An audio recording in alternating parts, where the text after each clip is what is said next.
E é isso que eu quero falar com vocês nessa tarde. É o processo da poda. Poda não é algo ruim. É algo que a gente precisa. É para o nosso crescimento. É para onde a gente vai fazer. Precisa crescer e ter esse espaço. Então, eu quero que você abra sua Bíblia, ou ligue sua Bíblia, no Evangelho de João, capítulo 15. Nós vamos ler o verso 1 e 2. Vamos lá.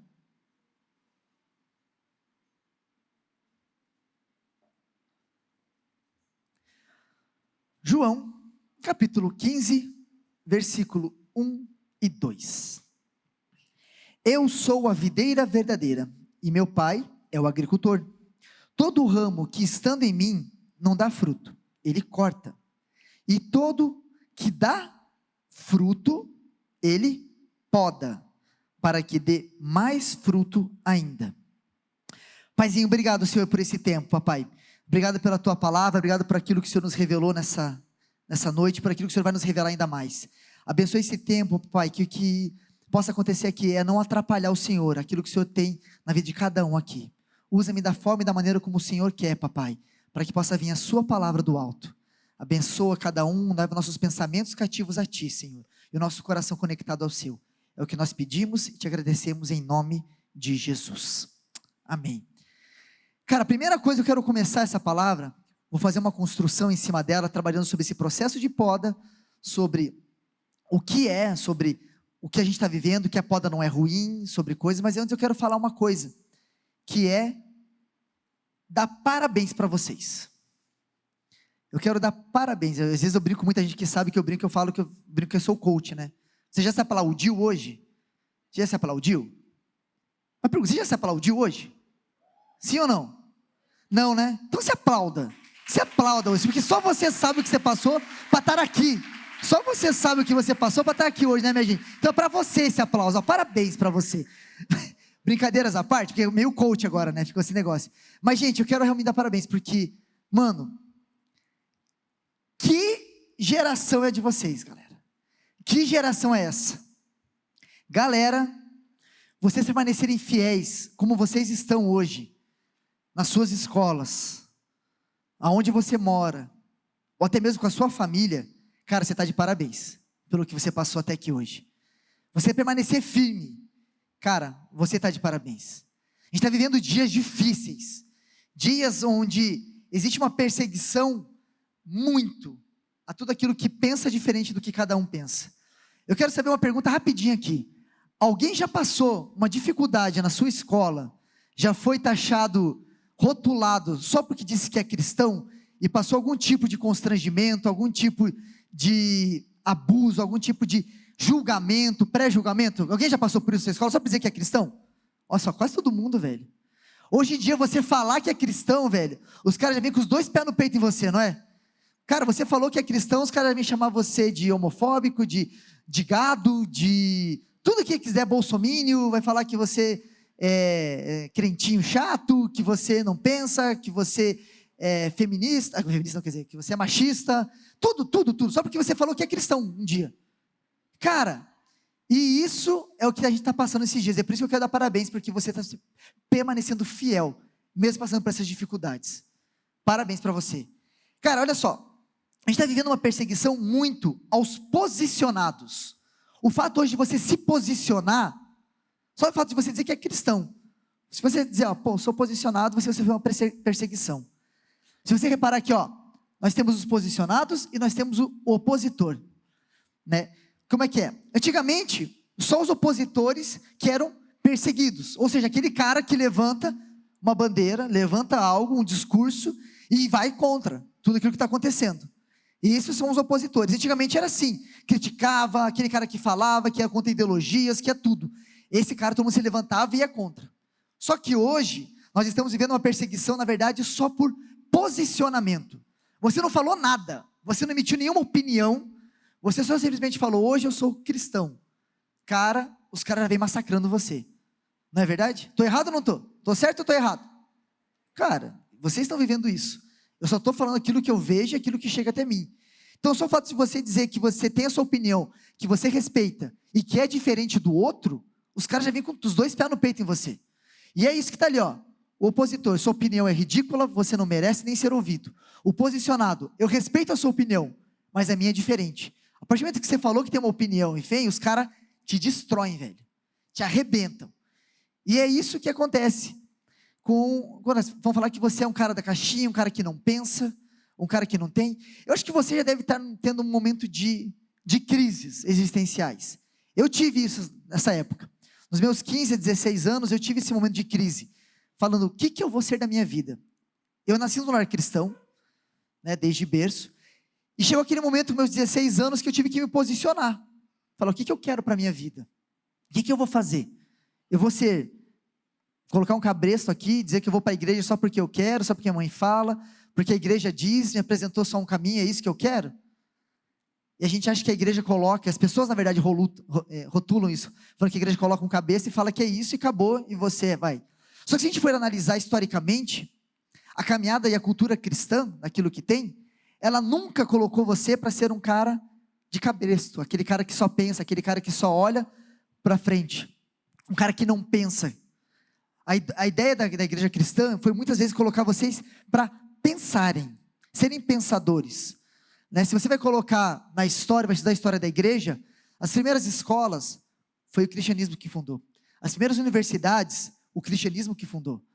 Foi a partir deles que surgiram as escolas e as faculdades, porque eram lugares para ensino, para ensinar aquilo, muito mais para a sociedade e trabalhar.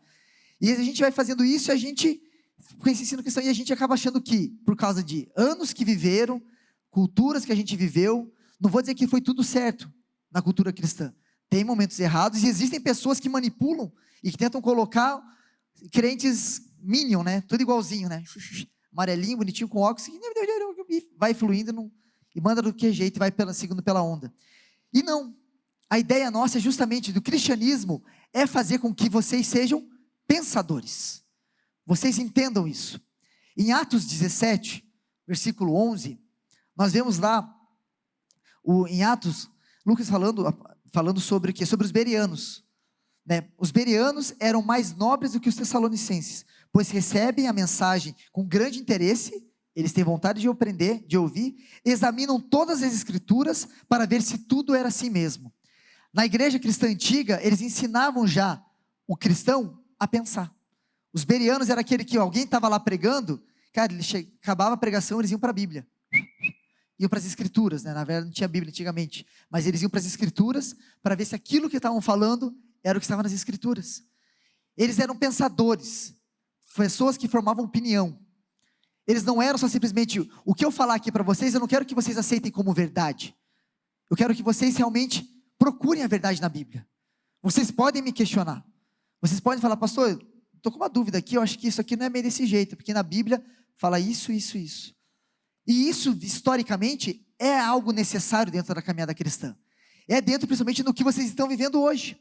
Porque se hoje vocês não forem pensadores, se vocês estiverem vindo na igreja só por vir na igreja, vocês vão se acabar se perdendo. Se vocês não tiverem uma opinião formada e sabendo por que vocês querem estar aqui, isso aqui, ó, vai esmagar vocês. O fato de você ser posicionado já vem e te esmaga. O fato de você dizer que é cristão, os caras já vêm com tudo. Então, se você não souber, por que você é cristão? Por que eu vou na igreja? Por que eu vou numa célula? Se você não tiver isso dentro de você, enraizado, e entender o porquê isso é bom para a sua vida, você vai ser esmagado por essa sociedade. Esmagado por esses pensamentos, por essas ideias ideais. Cara, em 2020, o fato de a gente se posicionar, você já pode ser considerado, pode ter cancelamento. Isso é a palavra do momento, naqueles momentos, né? Ser cancelado. Apesar que agora já está dando uma diminuída, mas tem muita gente sendo cancelada ainda. Acontece muito isso. E cara, é a cultura do cancelamento. O fato que você não concorda com o que você pensa, já cancelo, já tiro. No fato de não saber aprender com a opinião dos outros e entender o que é para ser, não tem como. Então você precisa entender o porquê você está permanecendo em Deus. Quando a gente volta lá para o início do versículo quando a gente leu, que a gente fala sobre a sua videira, o ramo, e aquele que não dá fruto ele corta, é aquele que permanece em mim dá fruto. É o fato de permanecer. A palavra, você vai encontrar isso muito na palavra de Deus, a palavra permanecer. Então, se você não sabe por que você permanece em Cristo, você vai ser engolido. O fato de você não saber se posicionar, como eu falei, você vai ser engolido. Essa é a ideia. É isso que o Senhor espera de nós, que a gente fazer reformas e revoluções, viver grandes avivamentos, mas tudo o Senhor espera é permanecer. Vem tudo sobre permanecer, resistir, aguentar firme, continuar. Muitas pessoas começam muitas coisas, têm muitos planos, mas poucos permanecem na videira. Então eu quero despertar vocês nessa tarde sobre essa vontade do permanecer na videira. Nós temos aqui, nós devemos nos posicionar na nossa fé cristã e nos princípios da palavra, que são inegociáveis. Entendeu? Nós não podemos negociar aquilo que nós temos, os princípios cristãos. Então, se você está na sua escola, você está no meio lá da rodinha, a galera está fumando, a galera está curtindo ali um narguile. Por que você não vai curtir? Por quê? Ah, não, porque eu sou crente. E aí? É isso? Essa é a sua defesa da fé? Ou você entende que aquilo existe um mal, existe algo por trás que fala sobre o templo do seu corpo e o cuidado do templo do Espírito? O que tem feito você permanecer em Cristo? O que tem feito você, no meio de uma roda de discussão, você permanecer cristão, entendendo que a sua fé é baseada não só simplesmente no que te falam, não só no que a sua mãe fala, mas naquilo que você conheceu e vivenciou até hoje. Nós temos que permanecer. E para permanecer, nós temos processos. Não é só porque você muitas vezes tem tudo bonitinho, você tem todo, está em Deus, você está dando fruto, que você não vai passar por processos que muitas vezes vão ser doloridos na sua vida. E aí nesse ponto eu quero chegar sobre a diferença entre corte e poda, lá do início de novo do nosso texto. Lá ele fala sobre o ramo, sobre a videira, que fala que todo aquele que está em mim, ou seja, está permanecendo nele, que não dá fruto, ele corta. Cara, então se você está nele e não dá fruto, ele vai te cortar. Ele vai, mandar embora. Cortei, sacou, vai embora, segue a vida, ele vai tirar de você. Só que é engraçado que a gente continua e fala, então, se eu dou fruto, eu estou de boa. Não vou passar por nada, nenhum processo, porque eu estou dando fruto. Não. Quem dá fruto, ele poda. E existe uma diferença. Não na tesoura, não naquilo que vem cortar. Porque às vezes a mesma tesoura que corta é a mesma tesoura que poda. A diferença é no seu posicionamento, naquilo que você sabe. Por que a gente poda uma árvore? Vocês já viram todo mundo podando, né? Os caras falam que poda ajuda a crescer melhor. Por quê? Porque a poda, ele ajuda a controlar as plantas, ele ajuda aqui, até fui procurar no Google, né? Sobre a forma das plantas, ela incentiva a floração e a frutificação, tirar galhos velhos, quebrados e doentes, para que ajude a retirar, que retiram a força da planta e que atrapalham o acesso à luz, ao ar interior da copa dela. Ou seja, tudo aquilo que muitas vezes está crescendo, está dando fruto, você está indo bem, está fazendo uma coisa, de repente você passa por um processo que mexe com você, algo que vem abalar a sua fé, talvez alguma coisa que você estava fazendo na sua escola e alguém vem e, opa, não é bem assim, e você olha, não, peraí, como assim? Passa por um processo de poda, de dúvidas, de incerteza, de falar, será que eu estou fazendo certo? Será que é esse o processo que vai acontecer? Mas a gente precisa entender que a poda é necessária em nossas vidas para gerar o crescimento. Não é só porque eu estou dando fruto, porque estou fazendo tudo certo, que as coisas estão fluindo, estou ganhando vida para Jesus, estou orando, que não vou ter, estou lendo a Bíblia, que não vou ter problema. Não é isso. Você vai passar por um diferente processo, pela poda. Para quê? Para que você possa vir dar mais fruto, ser mais frutífero e permanecer junto à videira. Esse é o processo de diferença do corte e da poda. O corte só tira e lança fora. Falou, quero não dar fruto, vaza. Agora, aquilo que permanece, aquilo que está lá, ele vai podar, para poder crescer. E essa tesoura do agricultor, a tesoura que vem, ela pode se chamar de sofrimento. Sofrimentos que a gente vai ver em diversas partes da Bíblia, né? Paulo falando sobre isso, que ele passou por leves momentâneas tribulações, mas tudo aquilo veio para fortalecer a sua fé.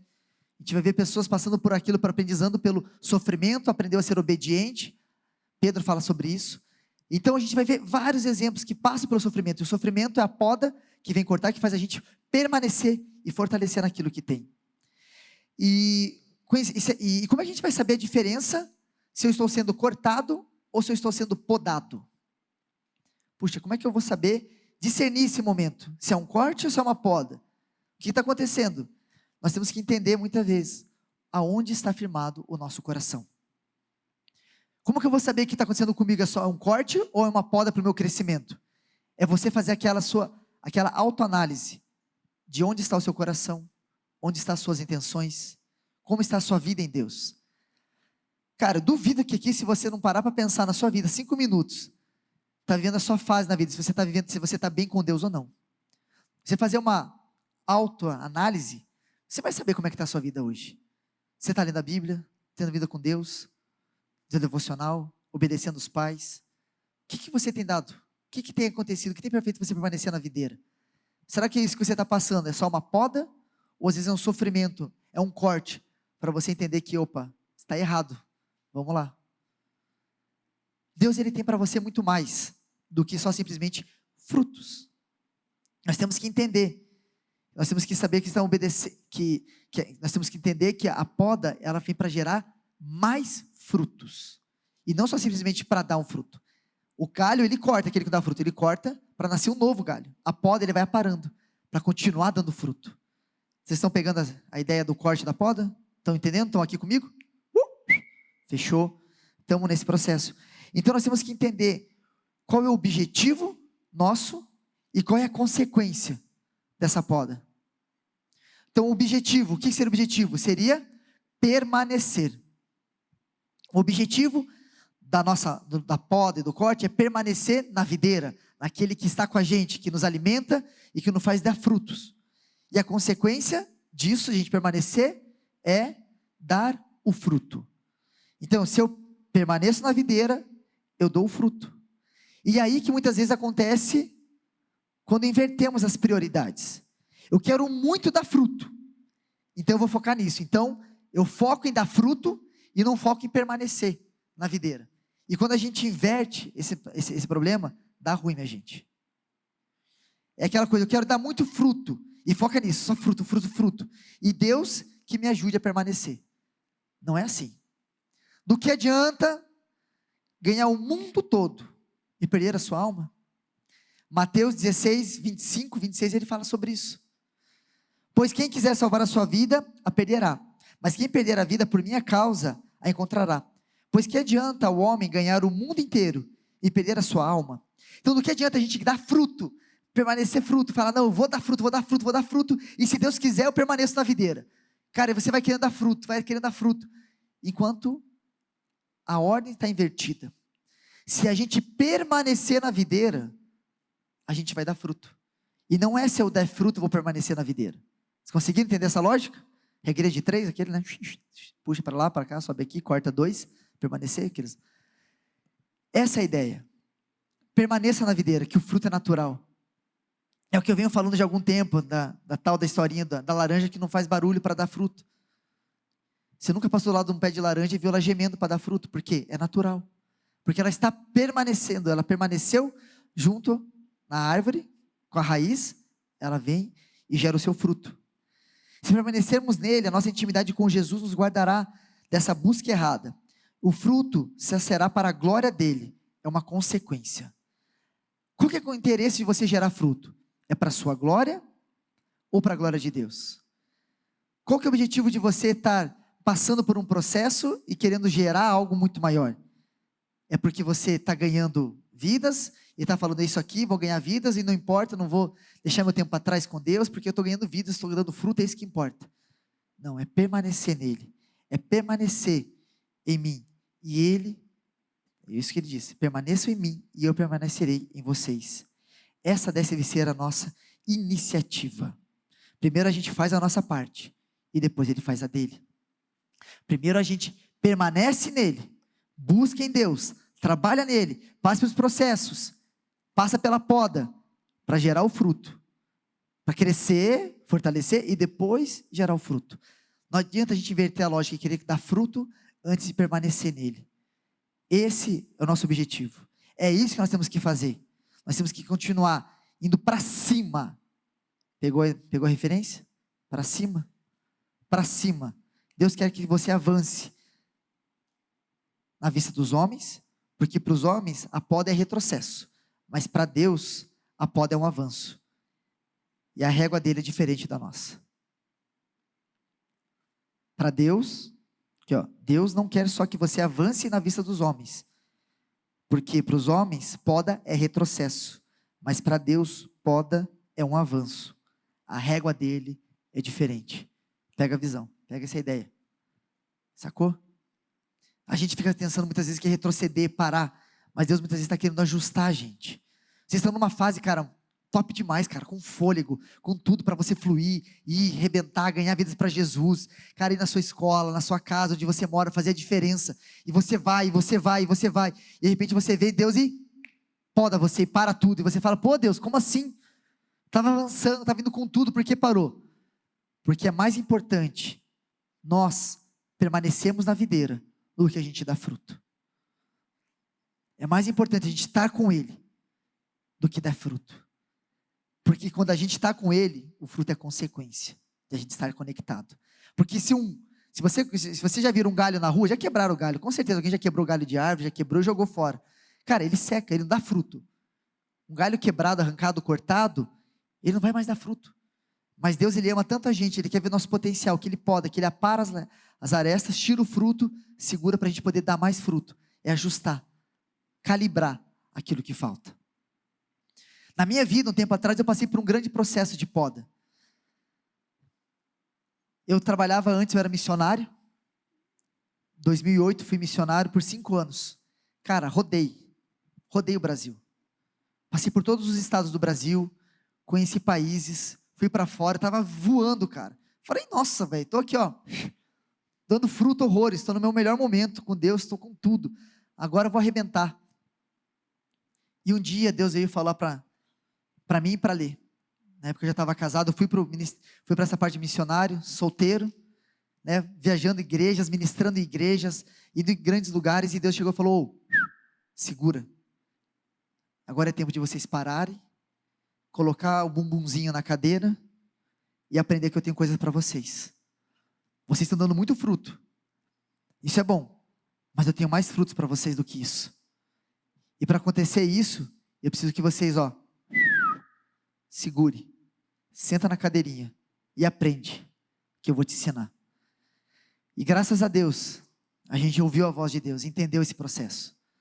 Cara, para mim foi difícil, porque eu lembro que logo depois quando eu cheguei aqui em Curitiba, isso 2013, cheguei aqui em Curitiba, cara, eu estava 5 anos no campo missionário, não tinha carteira assinada, não tinha mais nada, estava só fora. Fui procurar emprego, cheguei, achei um emprego rápido, falei, Deus está comigo, glória a Deus. Fiquei 3 meses nesse emprego. Falei, vou embora, porque não é isso, Deus quer me mandar de novo para o campo missionário. Vou ser missionário de novo, vou para lá, vou embora, vou viver aquilo que Deus quer. Só que Deus não falou aquilo para mim. O que Ele tinha falado para mim era, para e senta, constrói uma família e eu vou te ensinar muita coisa. E eu querendo viver lá na frente, querendo viver, vamos voltar para aquilo que tinha, porque eu estava dando fruto, eu precisava dar fruto. Eu ficar sentado, imagina, cara, aqui no Alcance tem um processo. Você chega, fica sentadinho 6 meses, faz todo o processo de integração, faz o voluntariado, participa de célula, e 6 meses depois você começa a poder servir. E a gente veio para um lugar ativo, quando teve que sentar, eu falei, Deus, estou retrocedendo, eu não estou fazendo mais nada. Só que Deus estava trabalhando no meu coração. E graças a Deus, Ele colocou pessoas à minha volta, que me ajudaram a enxergar esse processo de poda. Não um processo de corte, não um retrocesso, mas um momento de entender que eu tinha que aprender a esperar, que eu tinha que aprender que no tempo dele eu vou dar o fruto, que mais importante do que eu dar o fruto é eu permanecer enraizado, eu permanecer junto na videira.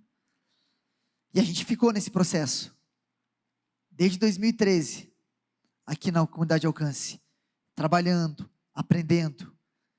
Cara, e aqui a gente tem uma escola muito top. Se vocês não sabem ainda, vocês estão em um dos melhores lugares do Brasil para vocês aprenderem, gente. Eu não estou falando de mim, não é comigo, estou falando com esses pastores, com os nossos pastores aqui, porque eu estou aprendendo também ainda.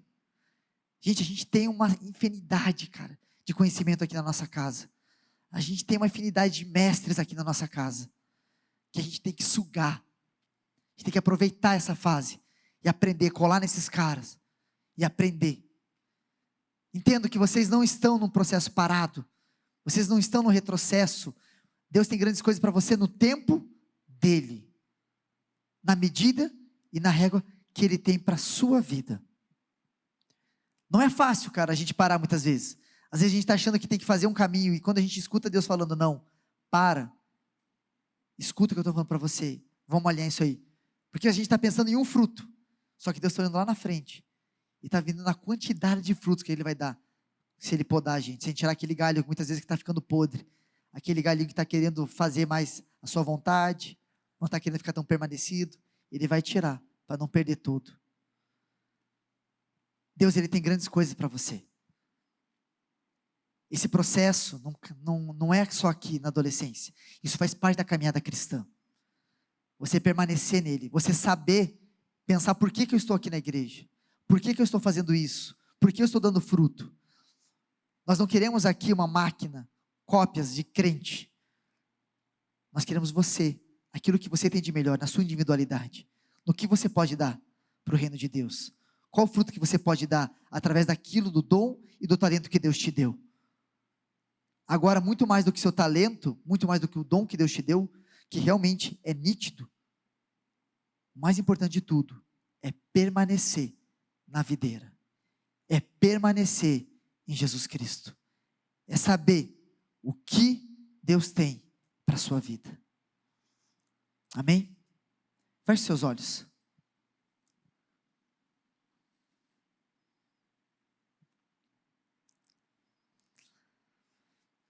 E se coloca de pé. Vamos ficar de pé.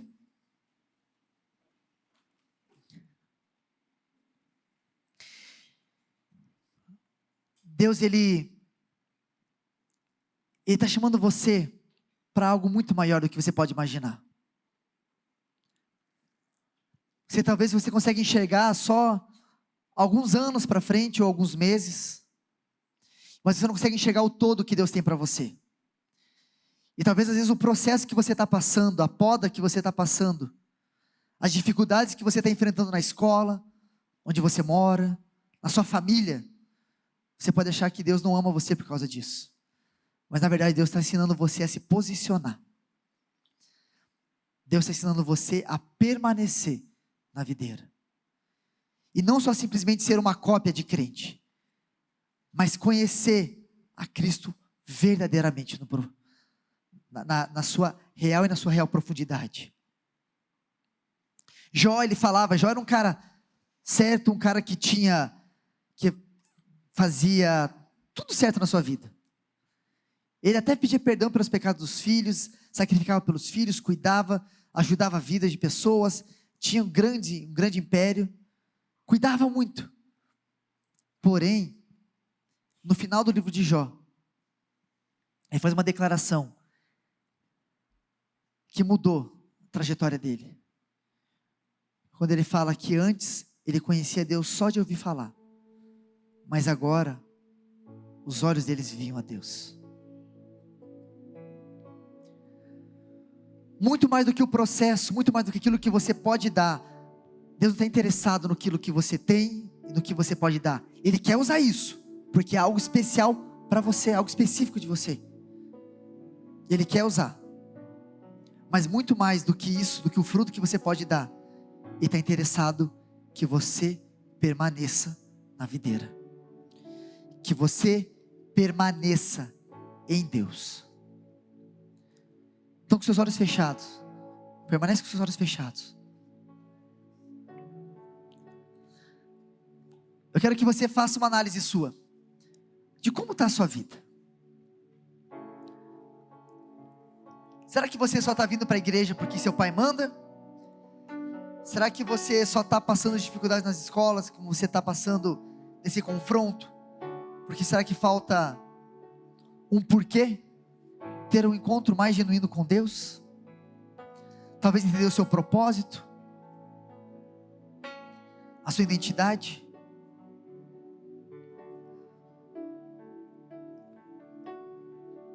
Deus tem mais coisas para você. E a poda e o sofrimento, ela vem justamente para trabalhar isso em nós. Para a gente permanecer nele, continuar com ele. E no final do capítulo 15 de João, quando ele fala sobre esse processo, continua com os olhos fechados, ele dá um alívio para a gente, ele dá uma mensagem. Ele fala: se o mundo os odeia, tenham em mente que antes me odiou a Jesus. Se vocês permanecerem ao mundo, se vocês pertencem ao mundo, ele os amaria como se fossem dele. Todavia vocês não são do mundo, mas eu os escolhi, tirando-os do mundo. Por isso o mundo os odeia. Cara, nós não vamos ser amigos desse mundo. Nós não vamos ser amigos do mundo. O mundo vai nos odiar, porque nós estamos conectados na videira, porque nós somos de Cristo. Então, se o mundo te odiar, se o mundo te perseguir, se o mundo falar que você não sabe de nada, que você não presta, entendam que eles estão primeiro odiando a Jesus Cristo, aquele que morreu numa cruz por mim e por você, daquele que te deu a liberdade, aquele que te deu o conhecimento, aquele que te deu a salvação. Se você está passando por dificuldade, você não está sozinho, tem outros com você, mas isso faz parte do processo da poda e do crescimento. E nós como igreja estamos aqui para te dar suporte, para te ajudar. Como eu falei, eu não quero robozinhos aqui, eu não quero crentes que só venham para a igreja porque o pai mandou, ou porque é sábado, ou porque precisa.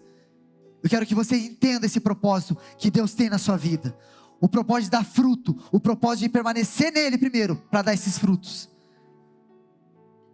Deus, ele tem um carinho especial por você, e ele quer permanecer com você, querido. Então eu quero que você analise dentro de você o que precisa ser mudado. Será que você está vindo aqui só por vir? Ou você entendeu aquilo que Deus tem para a sua vida? Comece a analisar a sua vida, querido. Comece a analisar. Comece a falar com o seu Deus. Paizinho, obrigado, Deus. Obrigado por toda a sua presença em nós. Obrigado, papai, porque o Senhor nos fez seres individuais, não cópias, não robôs que não pensam, mas o Senhor colocou em nós a capacidade de escolha. Obrigado pela vida de cada um aqui, que decidiu e que escolheu, Pai, te conhecer mais, Deus. Obrigado pela vida de cada um aqui que se posicionou nessa noite. E galera, Deus é bom demais, Ele tem grandes coisas para a nossa vida. Só estamos começando o ano. A gente vai para cima com tudo esse ano. A gente vai para cima com tudo, buscando a Deus, conquistando, dando fruto, mas principalmente enraizado na videira. Vamos para cima. Deus tem grandes coisas para nossas vidas. Pode aplaudir o seu Deus, glorificar Ele. Aleluia! Glória a Deus!